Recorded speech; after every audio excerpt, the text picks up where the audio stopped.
Fabrice Amodrus, bonjour. Bonjour. Alors vous êtes animateur dans l'association Université du Citoyen à Marseille, une association qui éduque à la citoyenneté.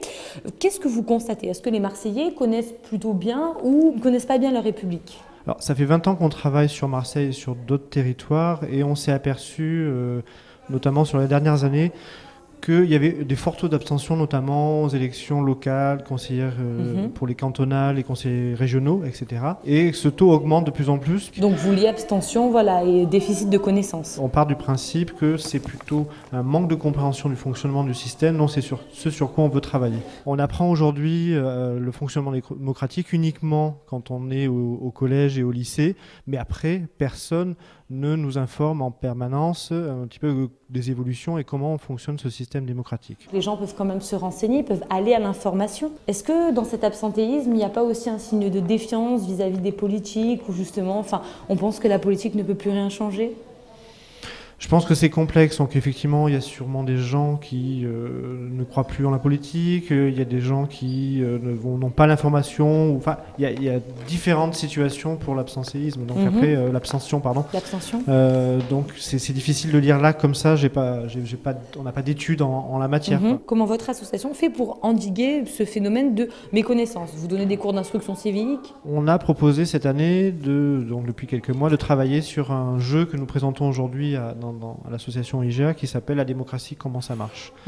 Donc c'est sous la forme ludique de faire jouer, faire agir les participants, les citoyens au fonctionnement démocratique. La première partie de votre jeu, donc il y a des textes à trous qu'il faut compléter. Ouais. Ça, qu'est-ce que ça permet de faire justement Alors le premier jeu, c'est qu'avant d'arriver à une élection, il faut quand même, avant, rappeler les fondamentaux, comment ça fonctionne, quel est le rôle de l'Assemblée nationale, et c'est pour ça que cette première partie est faite, sauf que c'est pas uniquement on prend un panneau et on leur explique comment ça marche, c'est qu'à un moment donné, on les laisse aussi remplir. On a mis des trous, donc il manque des mots, donc ils doivent réfléchir à quels mots il manque. Après, chaque groupe un peu le présente aux autres. Donc ils sont plusieurs, ça fait un peu brainstorming. Voilà, ça fait brainstorming, ils sont en groupe, ils s'aident, qu'est-ce qu'il faut mettre, à quoi ça sert, etc. Une fois qu'on a fait cette partie-là pour rappeler un petit peu à tout le monde quels sont ses fondements, on les met en situation, c'est-à-dire qu'on organise une élection, on les fait voter, donc, et il y a une majorité qui se dégage et on les fait élire députés, sénateurs, président de la République ou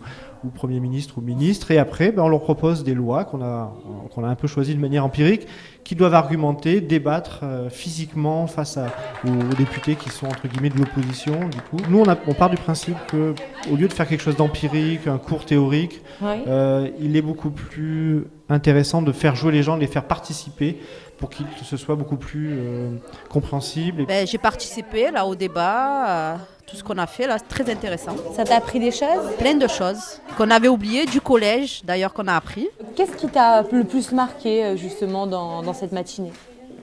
Que j'ai appris beaucoup de choses que je ne savais pas, surtout sur la Constitution. Ouais. J'ai bien aimé le jeu. Et donc tu votes? Tu as voté pour les présidentielles? Ça fait des années que je vote, pour moi c'est important et je compte voter là. Pour être vraiment citoyen, il faut comprendre qu'est-ce que c'est qu'un citoyen. Alors, un citoyen, c'est quelqu'un qui notamment vote, qui a des droits, des devoirs, et c'est ce qu'on essaie de rappeler et de discuter dans ce genre de journée.